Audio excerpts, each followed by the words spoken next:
The police officer is looking confused. Huh? Where is Owen? He's right here. This is Owen. I am Ian, a 42-year-old unsuccessful comic artist. I have a wife who is 2 years younger. Our household runs thanks to my wife earning a steady income. We couldn't make ends meet on my income alone. I feel truly sorry. I struggle to get contracts with publishers, and even when I post my comic on social media, my follower count hardly grows.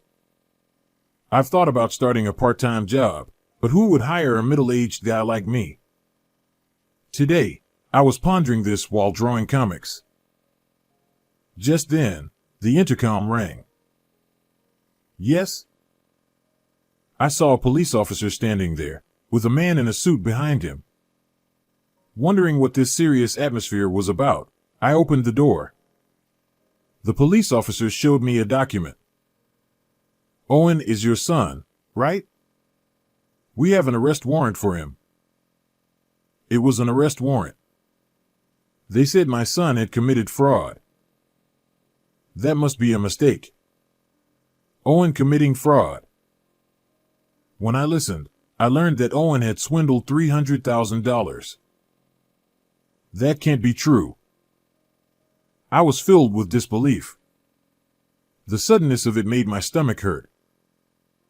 Can I take some stomach medicine? No. Are you trying to destroy evidence? I'm not.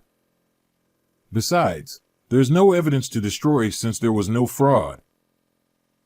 I forcibly went back to the kitchen and took my stomach medicine. I called out to Owen in the back room, but he didn't respond. When I returned to the entrance, the police officer looked suspicious. You haven't been in contact with Owen, have you? Trying to help him escape is pointless. I haven't. Are there many victims? Well, it's $300,000. Owen seems to be quite the smooth talker. Everyone trusted him and handed over their money. I see. Everyone believed Owen's words. Now, your son will go to trial, but if you pay some money beforehand, his sentence can be lightened. The police officer was asking me to pay money for Owen. How much? There's no fixed amount for these things, but people usually pay around $100,000. How much can you pay? I can't pay $100,000. I might be able to take some from our savings. Why not sell this house? It looks like a new condo. If we sold the house, we'd have nowhere to live. My parents live far away, and I can't rely on my elderly parents. While I remained silent, the police officer grew impatient. It's for your son. Don't you care about him? It's not that. At that moment, a rattling noise came from the back. What's that noise? Is Owen there? Yes, he is. Just a moment, I'll bring him. I went to the room where Owen was and brought him to the entrance. The police officer looked bewildered. Huh? Where is Owen? Right here. I pointed to the cage I had brought. Inside was a white hamster. This is Owen. Owen looked around curiously and then started running on his wheel again. Don't lie. You could be charged with perjury. I'm telling the truth. This is my son, Owen. My wife and I couldn't have children, so we raised him as our son. How dare you mock the police? Bring out Owen immediately. I'm telling you, this is Owen. After a while of arguing, the police officer still didn't believe me. As I was troubled, Willow came home. After briefly explaining the situation, Willow also explained that this hamster was Owen, but the police officer still didn't believe it. You two are obviously in cahoots. How long are you going to keep lying? I'm not. I was at a loss. At that moment, Willow spoke to the police officer. Aren't you the ones lying? The police would know that we don't have a child if they checked. Are you insulting the police? Do you want to be arrested for obstructing official duties? Can you show us your police badge? That's not the issue here. Bring out Owen first. Can't show it. The police are supposed to show it when asked by citizens. We can show it. The police officer quickly flashed his badge and put it back in his pocket. Which precinct are you from? What's your phone number? I'm Smith from the Los Angeles precinct. I forgot the phone number. Los Angeles precinct, right? I'll call to confirm. I can find the number myself. The police officer started to panic. There's no need to call the precinct over something so trivial. Then, tell me your ID number. My ID number is 54321. And you? Willow asked the other man. I'm 23456. That's strange. ID numbers are supposed to be 7 digits long. We were recently transferred, so we haven't memorized them yet. Yes, same here. We just got them. ID numbers don't change. And no police officer would fail to answer immediately. Willow laughed. Police officers are supposed to know their ID numbers by heart and can answer immediately when asked. Knowing that people might impersonate police, it's a good idea to ask for ID numbers. That's not true. Police officers are human too. The officer kept making poor excuses. Just then, our elderly neighbor walked by. Oh, Owen, long time no see. When the neighbor called to Owen, the hamster, well acquainted with her, made a squeaky noise. Seeing this, the police officer asked, "Is this hamster really Owen?" Yes, of course. He's Ian and Willow's beloved son. After the neighbor left, the two fake police officers were clearly flustered. Naming a pet like a human. It's not that unusual. Besides, Owen is our family, not just a pet. Though they might think it's confusing, people can name their pets whatever they like. Panicking, the two realized they were in trouble. We must have the wrong person. Sorry for the trouble. They tried to salute and leave, but Willow pressed them further. It's not a mistake. The arrest warrant had our address. You were trying to scam us, right? You're imagining things. We wouldn't do that. Can you give me your gun number? No need for that. That's a clear violation. Police officers are supposed to know and provide their gun numbers when asked. If they don't, it's almost always a scam. Unable to take it anymore, the man in the suit tried to run. Just then, real police officers arrived. The two fake officers were promptly arrested. Willow saluted them with a loud voice. Thank you very much. The real officers returned the salute. Seeing this, the fake officers murmured, "Really? What on earth?" Willow said, I can answer my ID and gun number immediately. The fake officers turned pale. Yes, Willow is a police officer. When I went to take stomach medicine, I called her. She contacted the precinct and came home first. The criminals were safely taken away. I collapsed from the relief. Are you okay? I'm so glad you're safe, Ian. Willow pulled me up by the hand. Willow, you were amazing. Right? Tell me more. She laughed heartily with her hands on her hips. She's a reliable wife. I couldn't have managed this alone. Later, it was revealed that the two perpetrators were part of a large fraud group. Other members were also arrested one after another, eventually leading to the capture of the higher-ups. I was supposed to receive a letter of appreciation, but all I did was call Willow. I wondered if it was really okay. It's fine. Thanks to your call, Ian, the group was caught. Willow said. I decided to accept the letter of appreciation. The news of an unsuccessful comic artist like me receiving a letter of appreciation made it to online news, and then I started getting job offers. When I began writing a comic modeled on Owen, it became a huge hit. It was adapted into an anime and merchandise, becoming increasingly popular, and I quickly became a famous person. However, I haven't forgotten that my current life is thanks to Willow and the police officers who came to help.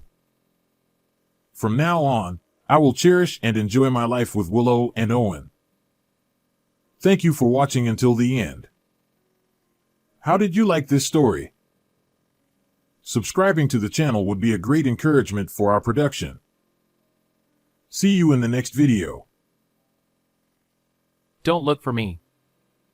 I want to be free. One day when I got home, I found this note and a divorce paper on the living room table. What does this mean? What's happening? I was confused and called my husband. He answered after a few rings. What do you want? I could tell from his voice that he was in a foul mood. I just got home and found this note and the divorce papers. What is this all about? It's exactly what it looks like. If I could understand just by looking, I wouldn't be asking. I'm fed up with you. Suddenly, he yelled into the phone. You're always tying me down. Can't you trust me at all? I've done so much for you. Tying you down? I haven't done anything like that. I hate that you don't even realize it. Oh, and I took the money from the house as compensation. What? Panicking, I checked the safe. As he said, the $5,000 I had set aside for recent plumbing repairs was gone. I was stunned by his unbelievable behavior. Moreover, he claimed I was tying him down, but we are both full-time employees, leading such busy lives that I hardly have time to restrict him. It's not uncommon for us to end the day without even having a proper conversation. Talking over the phone won't solve this. Please come home. No way! I'm going to enjoy my freedom. Wait, please. Ignoring my plea, he hung up the phone. As I stood in the living room in a daze with my smartphone in hand, the doorbell suddenly rang. The sound echoed loudly through the empty house. Yes. Wondering who it could be at a time like this, I looked at the intercom screen and saw my mother-in-law standing there. Nancy, can I come in for a moment? She looked angry and entered the house before I could invite her in. Jason just called me. He said he was leaving this house for a while. What did you do to him? What? I was startled that my husband, who had left a note and disappeared, would call his mother. She glared at me as if I were her worst enemy. What exactly did Jason say? He said he's fed up with you. And he told me all about you. You're always out having fun instead of doing housework, aren't you? No, that's not true. It's true that I don't do much housework, but that's because I have a job. Before we got married, Jason and I talked about this thoroughly and we both agreed on it. We'll both work hard and save money for a while.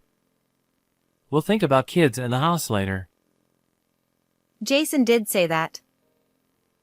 We also promised to share the housework, but he never helped once. I would manage to do the minimum chores in my spare time. I tried to explain this to my mother-in-law, but before I could open my mouth, she opened the balcony door without asking. You left the laundry hanging out until this hour. And what's with this flashy underwear? Are you cheating on my son? No, I'm not.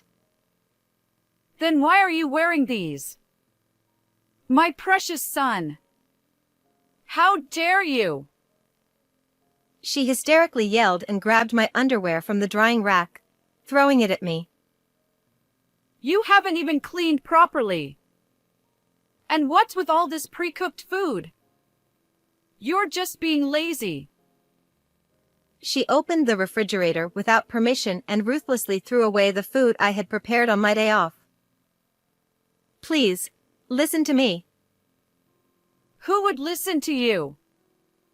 When Jason comes back, I'm making sure he divorces you. And be prepared for alimony. With that, she left. I was left in shock by her cruel words and actions. I'm so tired of this. How did it come to this? When we were dating, my husband was so kind and caring. Despite feeling drained by my mother-in-law's sudden visit, I couldn't just leave things as they were. I took a deep breath and called my husband again. Jason, please come home. Shut up! Don't look for me! I'm not answering any more calls. But Don't bother messaging either. Goodbye. his cold voice left me speechless as he hung up. Sitting there in a daze, I began to remember something that happened in the past. It was about a year ago. Jason is cheating? I had run to my in-laws' house in tears. My own family lived far away, my father had passed away, and my mother was too ill to rely on. The only place I could turn to was my in-laws. Yes. What should I do? When my husband's affair was discovered, he didn't apologize. Men cheat. But they always come back to their wives in the end. So it's no big deal. He had said, nonchalantly. Feeling desperate, I had sought help from my mother-in-law, but she said, That must have been tough. But you know, Nancy, men cheat. What? She was echoing my husband's words. I went through tough times too. But my husband eventually came back to me. That's just how men are. So stand tall. That's. Or maybe Jason's cheating is partly your fault. Her gaze hardened, and I recoiled under her stare. Maybe this is happening because you're not at home to take care of the family. But Jason agreed to both of us working. That's a lie. Jason always said he wanted you to be a housewife. He did? My husband had never complained about me working. But had he told his mother differently? Was he feeling differently all along? Anyway, you two need to sit down and talk things over. With those cold words, she sent me away, and I could only go back home. Later, when I tearfully confronted my husband about his affair and mentioned the possibility of divorce, he finally apologized. I didn't realize you were so upset. Nancy! I'll never cheat again. He said, but that promise was also broken. After that, he has continued to cheat, apologizing whenever I confront him. I was already wondering how long this could continue when he said, Don't look for me. "This is a good opportunity." I murmured, and started moving towards a conclusion. A month after my husband disappeared, I was in a certain place when I received a call from him. "Ah, it's been a while, Jason. How have you been?" Since that day, I hadn't contacted him once, as he had asked. How have I been? Why didn't you look for me? He sounded annoyed, and I could barely suppress my laughter. Why? Because we're strangers now. What? You left the divorce papers behind when you left, remember? I submitted them to the city hall that very day. What? His scream was so loud that I had to hold the phone away from my ear. Calm down. Don't yell out of nowhere. You submitted the divorce papers? Yes. You were so fed up with me that you disappeared. Isn't that what you wanted? But... I mean, it's not the first time I've left. True. How many times has it been since we got married? Each time, I worried like a fool. Then this time, too. But this time, you even left the divorce papers. You wouldn't have written something like that as a joke, would you? Oh. Well, that was... Or are you saying that your past disappearances and even writing the divorce papers weren't serious? He was clearly flustered. His disappearances were essentially just a childish game. At first, I genuinely worried, but once I realized his actions were just to get my attention, I grew indifferent. His repeated infidelities were likely for the same trivial reason, to provoke my jealousy. My outward confusion over my husband's actions was just an act. During his latest disappearance, he told my mother-in-law strange things over the phone, causing her to storm into our home. I had to pretend to be flustered. But while I played the role of the long-suffering wife enduring her husband's antics, I was secretly preparing to file for divorce and move out. Oh, and by the way, I've moved out of the house. I sent all your belongings to your parents' house, cash on delivery. By now, your mother must be quite surprised by all the packages. What? You did that without my permission? Without your permission? That's funny. I was the one renting that apartment. In fact, the house we lived in was rented under my name, and I paid all the bills. In return, my husband promised to save his income for a future home, but that money likely went towards his affairs. But that house was mine too. How could you just move out? You abandoned the house when you disappeared. Is there a problem? Of course there's a problem. Where are you now? Why would I tell you?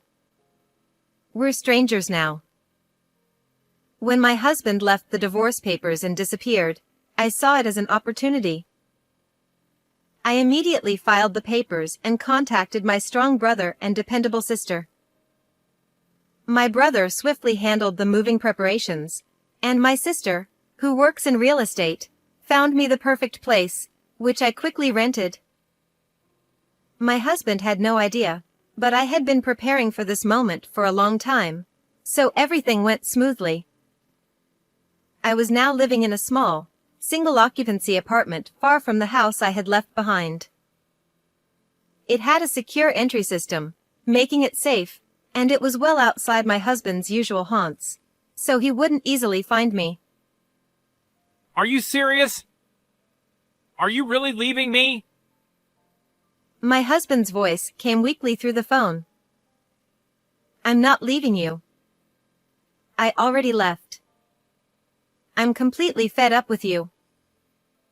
I swear, I won't disappear again. I promise. It's too late for that. I'll stop fooling around too. I just wanted to make you jealous, but losing you completely. Oh, so your infidelities were for that reason, too.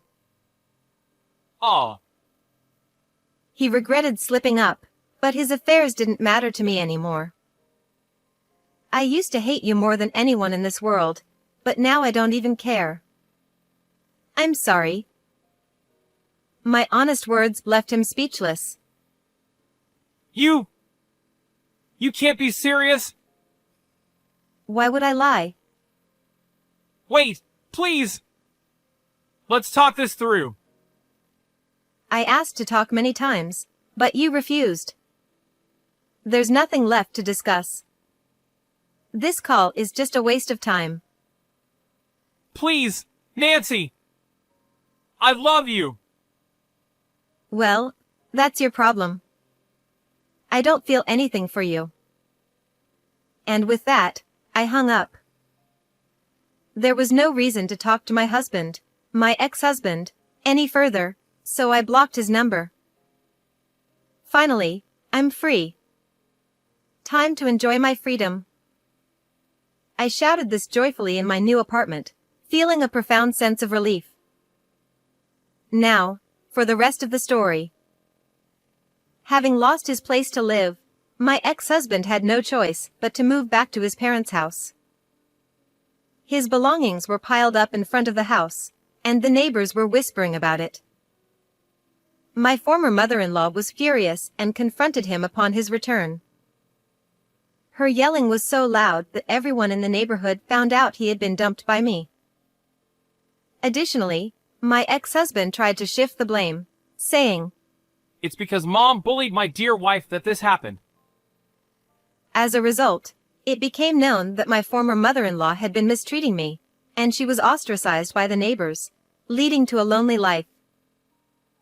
At my ex-husband's workplace, rumors spread that he was divorced because of his infidelity, causing him to be shunned by his superiors, subordinates, and colleagues. Left with nowhere to turn, he sought comfort from his mistress, but she dumped him as soon as his money ran out. It turned out that I had been paying all the living expenses, and without my financial support, he quickly ran out of money. Now, with no one to rely on, my ex-husband spends his days like an empty shell. It's a classic case of reaping what you sow. Meanwhile, I'm thoroughly enjoying my newfound freedom as a single woman. My sister has offered to introduce me to someone nice, but I want to enjoy this freedom a little longer. If I meet someone one day who I feel I want to share my life with, I might consider marriage again.